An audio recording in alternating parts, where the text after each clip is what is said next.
আজকে তোমাদের আগের দিন তোমাদের ক্লাসে গ্রাম বার্তা প্রকাশিকা বোঝানো হয়েছিল। আজকে বোঝানো হবে হুতুম প্যাঁচার নকশা। ঠিক আছে, যে লাইনগুলো বলবো তোমরা দাগিয়ে নেবে, কারণ এই লাইনগুলো থেকে কিন্তু তোমাদের মাধ্যমিকে কোশ্চেনগুলো আসবে।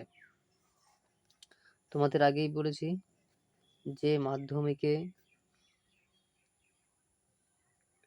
20 নাম্বার থাকবে তোমাদের এমসিকিউ, ঠিক আছে, আর 16 নম্বর থাকবে তোমাদের অন্যান্য শর্ট কোশ্চেন। তার মধ্যে এসিকিউ থাকবে, শূন্যস্থান থাকবে, ব্যাখ্যা বিবৃতি থাকবে, ঠিক ভুল থাকবে।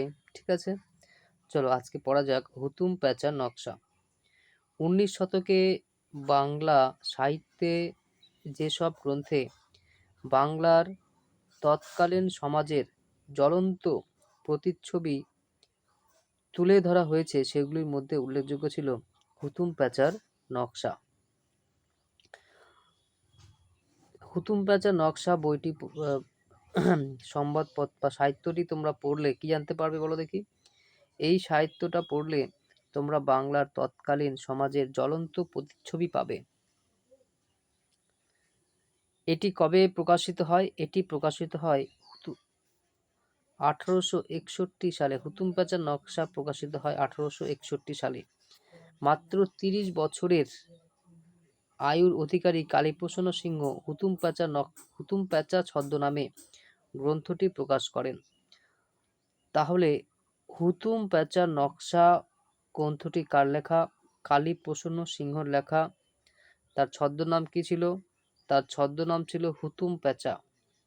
তিনি মাত্র 30 বছর বয়সে এই বইটি প্রকাশ করেন। এটা তোমরা দাগিয়ে রাখো। কালীপ্রসন্ন সিংহ মাত্র 15 বছর বয়সে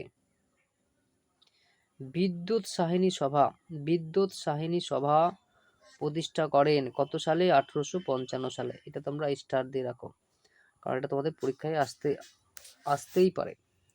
সমাজসেবক কালীপ্রসন্ন সিংহের হুতুম প্যাঁচা নকশা গ্রন্থটি একটি ব্যঙ্গ বিদ্রুপাত্মক সামাজিক নকশা জাতীয় রচনা।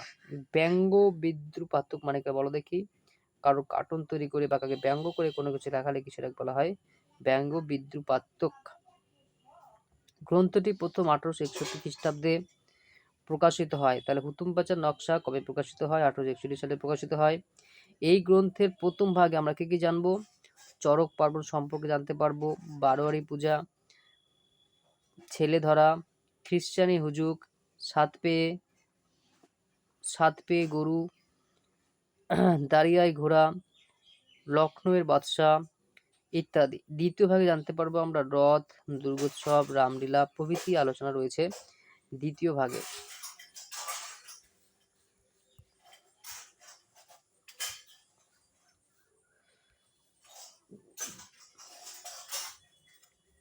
সমাজ, ধর্ম, রাজনীতির ক্ষেত্রে ঘটে চলা ভণ্ডামিগুলি তীব্র ভাষায় তিনি নিন্দা করেছেন।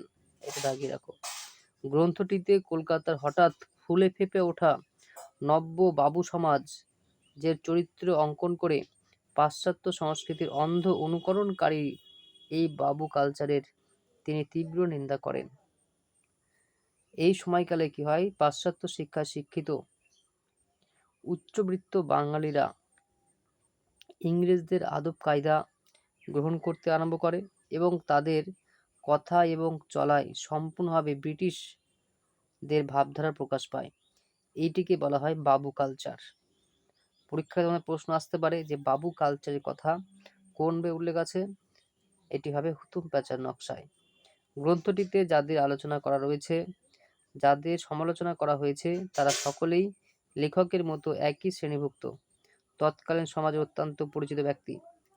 সমাজে এই ব্যক্তিরা 3 শ্রেণীতে বিভক্ত। যেমন প্রথমত ইংরেজি শিক্ষিত সাহেবী চালচলনের অন্ধ অনুকরণকারী। দ্বিতীয়ত ইংরেজি শিক্ষিত নরমপন্থী যারা সাহেবী চালচলনের অনুকরণকারী নয়। তৃতীয়ত ইংরেজি না জানা গোঁড়া হিন্দু সমাজ। বুঝলে? তোমরা এই বইটিতে তোমরা 3 শ্রেণীর মানুষের সমালোচনা পাবে। এরা সবাই কম বেশি জালদস্যুরি বা ফন্দি ফকির করে প্রচুর অর্থ উপার্জন করেছিলেন। সমাজের যেসব মানুষের চরিত্র নিন্দা করার মতো নয়, লেখক সেসব মানুষকে তার গ্রন্থে সাজিয়ে উপস্থাপন করেছেন। মানে যে সকল দুর্নীতিবাজ মানুষদের চরিত্র নিন্দা করা যায় না, তাদের তিনি মানে কি? মানে বলতে পারো তোমরা ভার, তাই না? জোকারের মতন সাজিয়ে তাদের উপস্থাপন করেছেন। কলকাতার কথ্য চলিত ভাষায়, এটা কোন ভাষাতে লেখা বলো? এটা কলকাতার কথ্য চলিত ভাষায় বইটি লেখা এবং হাস্য রসাত্মক ভঙ্গিতে এই গ্রন্থটি রচনা করা হয়েছে। কথ্য চলিত ভাষায় লেখা হয়েছে বইটি।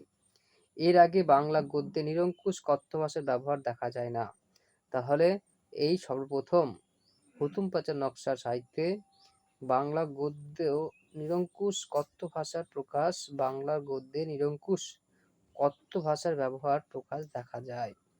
বাংলা গদ্য সাহিত্য রচনার ক্ষেত্রে হুতুম প্যাঁচার নকশা একটি গুরুত্বপূর্ণ দলিল। তৎকালীন সমাজে রচনাটি ছিল একটি ব্যঙ্গাত্মক সাহিত্যের পরিচয়। তাহলে হুতুম প্যাঁচার নকশা ছিল একটি ব্যঙ্গাত্মক সাহিত্য। এবার চলে যায় নীল দর্পণ। নীল দর্পণ কার লেখা? নীল দর্পণ একটি সাহিত্য, তাই না? নীল দর্পণ কার লেখা সবাই জানি আমরা, দীনবন্ধু মিত্রের লেখা নীল দর্পণ। 19 শতকে ইংরেজ সহ বিভিন্ন ইউরোপীয় ব্যবসায়ী বাংলা এসে এখানকার চাষিদের নীল চাষে বাধ্য করে।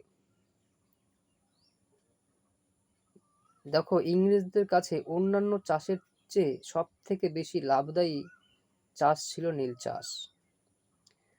তোমরা জানো ফসল দুই রকমের হয়, কয়েক রকমের হয়, যেমন খাদ্য ফসল হয়, তাই না? আবার কিন্তু অর্থকারী ফসল হয়। নীল কিন্তু একটি অর্থকারী ফসল, ঠিক আছে? যেমন চা, কফি, এগুলো অর্থকারী ফসল, এগুলো থেকে কি হবে? অর্থ উপার্জন হবে। সেরকমই ইংরেজদের কাছে নীল ছিল একটি লাভজনক অর্থকারী ফসল। কেননা যখন ইউরোপের শিল্প বিপ্লব শুরু হয়, ইউরোপের কলকারখানাগুলোতে প্রচুর পরিমাণে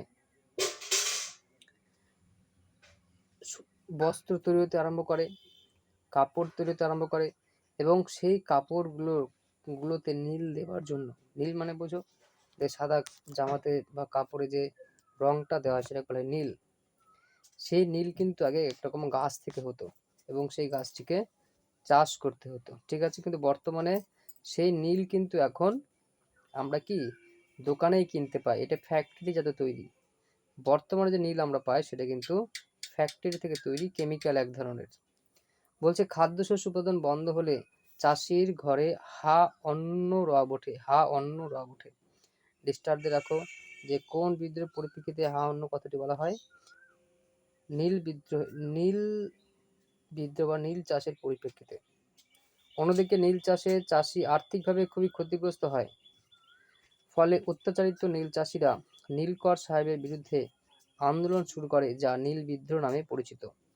তোমাদের এখানে বলে রাখি, এই যে নীলকর সাহেবেরা তাদের কৃষকদের, গ্রাম বাংলার কৃষকদের নীল চাষ করতে বাধ্য করে। তাদের কৃষি জমির প্রায় 4 ভাগের 3 ভাগ জমিতে তারা নীল চাষ করতে বাধ্য করে এবং এই নীল চাষ করবার জন্য কৃষক কি করতেন?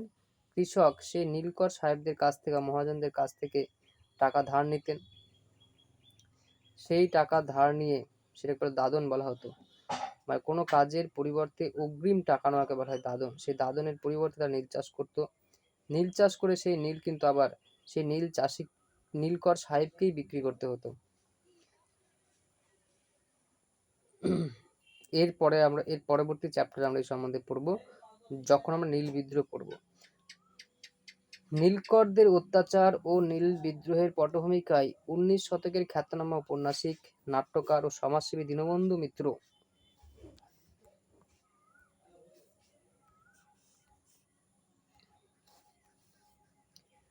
তার শ্রেষ্ঠ সাহিত্যকৃতি নীল দর্পণ কবে লেখা হয়? 1860 খ্রিস্টাব্দে রচনা করা হয়। নীল বিদ্রোহ কবে হয়? 1859 সালে। তারা নীল বিদ্রোহ হবার 1 বছর পরে নীলদর্পণ নাটকটি লেখেন দীনবন্ধু মিত্র। 1860 খ্রিস্টাব্দে ঢাকা থেকে নাটকটি প্রকাশিত হওয়ার সঙ্গে সঙ্গে সমাজে আলোড়ন সৃষ্টি হয়। তাহলে নীলদর্পণ নাটকটি কোথা থেকে প্রকাশিত হয়? ঢাকা থেকে প্রকাশিত হয়।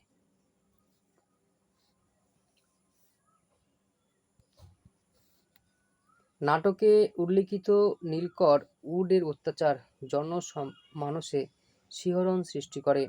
তা নাটকে উল্লিখিত নীলকর সাহেবের নাম কি? উড।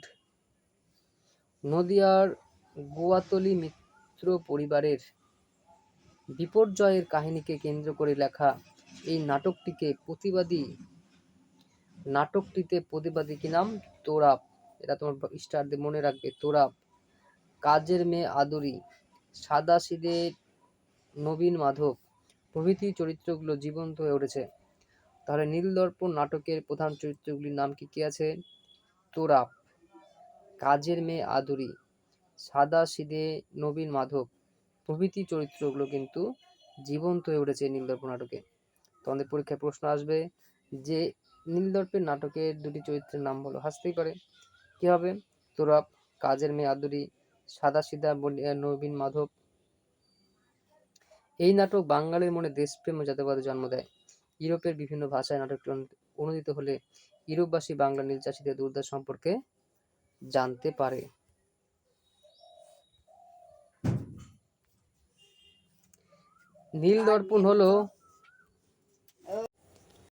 নীলদর্পণ হলো প্রথম বাংলা নাটক যা ইংরেজি ভাষায় অনুদিত হয়। নীলদর্পণ হলো প্রথম বাংলা নাটক যা ইংরেজি ভাষায় ট্রান্সলেট করা হয়। ইংরেজি অনুবাদটি খ্রিস্টান পাদ্রী রেভারেন্ড জেমস লং এর নামে প্রকাশিত হয়। কার নামে? রেভারেন্ড জেমস লং এর নামে নীলদর্পণের ইংরেজি অনুবাদটি প্রকাশিত হয়। তবে অনেক গবেষক মনে করেন মাইকেল মধুসূদন দত্ত এর অনুবাদক ছিলেন। তার মানে প্রকাশিত হয় রেভারেন্ড জেমস লং এর নামে, কিন্তু এর লেখক কে ছিলেন? এর লেখক ছিলেন, অনুবাদক ছিলেন মাইকেল মধুসূদন দত্ত, যে নীলদর্পণ নাটকটিকে ইংরেজিতে অনুবাদ করেছিলেন। ব্রিটিশ সরকারের শাস্তি এড়াতে তা লং সাহেবের নামে প্রকাশ করা হয়। যেহেতু লং সাহেব একজন ইংরেজ ছিলেন, তাই ব্রিটিশ সরকার ইংরেজদের তেমন শাস্তি দেবে না, তাই লং সাহেব তার নিজের নামে বইটি প্রকাশিত করেছিলেন। যাই হোক, ইংরেজ সরকার লং সাহেবকে অভিযুক্ত করে।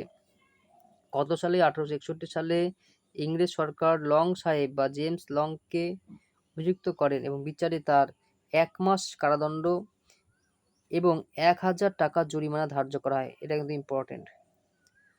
কি বলো দেখি? একমাত্র 1 মাস কারাদণ্ড এবং 1000 টাকা জরিমানা ধার্য করা হয়। আদালত কক্ষে উপস্থিত নীল কালীপ্রসন্ন সিংহ তখনই জরিমানার তিনি কে ছিলেন? হুতুম প্যাঁচা নকশা রচয়িতা। তখনই জরিমানার 1 লক্ষ টাকা শোধ করে দেন। এটা কিন্তু তোমাদের টেস্ট পেপারে বারবার করে কোশ্চেনটা থাকে, যে কোন ব্যক্তি যিনি রেভারেন্ড জেমস লং এর জরিমানার 1000 টাকা শোধ করে দেন তিনি কে হবে? কালীপ্রসন্ন সিংহ। 1872 খ্রিস্টাব্দে কলকাতায় প্রতিষ্ঠিত ন্যাশনাল থিয়েটার বা জাতীয় নাট্যশালার মঞ্চস্থ প্রথম নাটক ছিল নীলদর্পণ। তার মানে ন্যাশনাল থিয়েটার বা জাতীয় নাট্যশালার পারফর্ম করা প্রথম নাটক ছিল নীলদর্পণ। কত সালে? 1872 সালে। বঙ্কিমচন্দ্র এই নাটকটি মার্কিন লেখক হ্যারিয়েট বিচার স্টোর আঙ্কেল টমস কেবিনের সঙ্গে তুলনা করেছেন। এটা ইম্পর্টেন্ট, ভেরি ভেরি ইম্পর্টেন্ট। এই লাইন থেকে প্রশ্ন আসে। বঙ্কিমচন্দ্র এই নীলদর্পণ নাটকটিকে কার সঙ্গে তুলনা করেছেন? Harriet Richard Stowe Uncle Tom's কেবিনের সঙ্গে তুলনা করেছেন।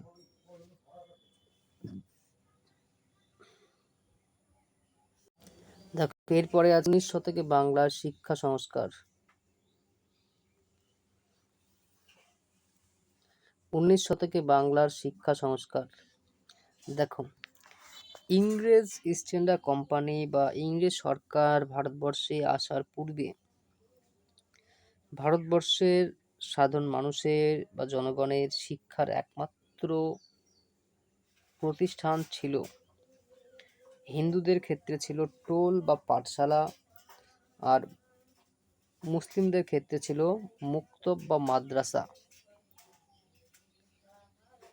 এবং এই টোল ও পাঠশালা এবং মুক্ত মাদ্রাসাগুলিতে বিভিন্ন ধর্মীয় কাহিনী, আরবি, ফার্সি, সংস্কৃত প্রভৃতি ভাষা এবং সাধারণ কিছু বিষয়ের প্রাথমিক শিক্ষা দেওয়া হতো। এখানে আধুনিক জ্ঞান বিজ্ঞান, গণিত, ভূগোল, ইতিহাস প্রভৃতি বিষয়ে শিক্ষাদানের কোনো ব্যবস্থা ছিল না। ঠিক আছে। ইস্ট ইন্ডিয়া কোম্পানি মনে করতেন প্রথমত ভারতীয়দের শিক্ষার অগ্রগতির জন্য ব্রিটিশদের অর্থ সম্পদ ব্যয়ের কোনো প্রয়োজন নেই। ইংরেজ ইস্ট ইন্ডিয়া কোম্পানি মনে করতেন ভারতীয়দের শিক্ষার অগ্রগতি করবার জন্যে ব্রিটিশদের অর্থ সম্পদ ব্যয় করার কোনো প্রয়োজন নেই। দ্বিতীয়ত তারা কি ভাবতেন, ভারতীয়দের ধর্মভিত্তিক শিক্ষা ব্যবস্থা হস্তক্ষেপ করলে তারা সরকারের উপর ক্ষুব্ধ হতে পারে। এই যে ভারতের যে শিক্ষা ব্যবস্থা ধর্মভিত্তিক, এখানে হস্তক্ষেপ করলে কি হবে, ভারতীয়রা ক্ষুব্ধ হবে ইংরেজদের বিরুদ্ধে এবং তারা বিদ্রোহ করবে। এটা কিন্তু ইংরেজরা চাননি। তৃতীয়ত ভারতীয়রা আধুনিক পাশ্চাত্য শিক্ষা পেলে ভবিষ্যতে তাদের মধ্যে স্বাধীনতার চেতনা গড়ে উঠবে, তাই না? তারা যদি আধুনিক পাশ্চাত্য শিক্ষা গ্রহণ করে তাহলে তাদের মধ্যে স্বাধীনতার চেতনা বৃদ্ধি ঘটবে এবং তারা ইংরেজ সরকারের বিরুদ্ধে বিদ্রোহ বা আন্দোলন গড়ে তুলবে স্বাধীনতার জন্য। এই সকল কারণে কিন্তু ইংরেজ সরকার চাননি প্রথম দিকে ভারতীয়দের প্রতি শিক্ষার জন্য অর্থ ব্যয় করতে। এই সময়কালে ব্রিটিশ সরকার বা ইংরেজ কোম্পানি প্রথম দিকে এদেশের শিক্ষার অগ্রগতির বিষয়ে কোনো উদ্যোগ না নিয়ে সংস্কৃত এবং আরবি ফার্সি শিক্ষাকেই উৎসাহ দেয়। রেজিস্টারদের রাখো। ফলে ওয়ারেন হেস্টিংস এর উদ্যোগে কলকাতা মাদ্রাসা গড়ে ওঠে। পরীক্ষায় প্রশ্ন আসে, কলকাতা মাদ্রাসা কে কবে গড়ে তোলে? ওয়ারেন হেস্টিংস 1781 সালে স্যার উইলিয়াম জোন্সের উদ্যোগে কলকাতা এশিয়াটিক সোসাইটি গড়ে ওঠে। কত সালে? 1784 সালে। এশিয়াটিক সোসাইটিকে গড়ে তোলে স্যার উইলিয়াম জোন্স। কোথায়? কলকাতায়। জোনাথন ডানকান, খুবই ইম্পর্টেন্ট, জোনাথন, এখানে এই প্রশ্ন আসে এখান থেকে। জোনাথন ডানকান এর উদ্যোগে বারাণসী সংস্কৃত কলেজ গড়ে ওঠে 1792 সালে। দেখো এখানে 1792 লেখা আছে, কিন্তু অনেক বইয়ে লেখা আছে বারাণসী সংস্কৃত কলেজ গড়ে ওঠে 1791 সালে। তার মানে কলকাতা মাদ্রাসা প্রতিষ্ঠিত হবার 10 বছর পরে, কলকাতা মাদ্রাসা প্রতিষ্ঠিত হবার 10 বছর পরে বারাণসী সংস্কৃত কলেজ গড়ে ওঠে। কলকাতা মাদ্রাসা গঠন করেছিলেন ওয়ারেন হেস্টিংস, কলকাতা সংস্কৃত কলেজ গঠন করেছিলেন জোনাথন ডানকান। লর্ড ওয়েলেসলির উদ্যোগে কলকাতায় ফোর্ট উইলিয়াম কলেজ গড়ে ওঠে 1800 খ্রিস্টাব্দে। এটা খুবই ইম্পর্টেন্ট, যেটি প্রাচ্য বিদ্যা শিক্ষা বিষয়ক প্রতিষ্ঠান হিসেবে গড়ে ওঠে।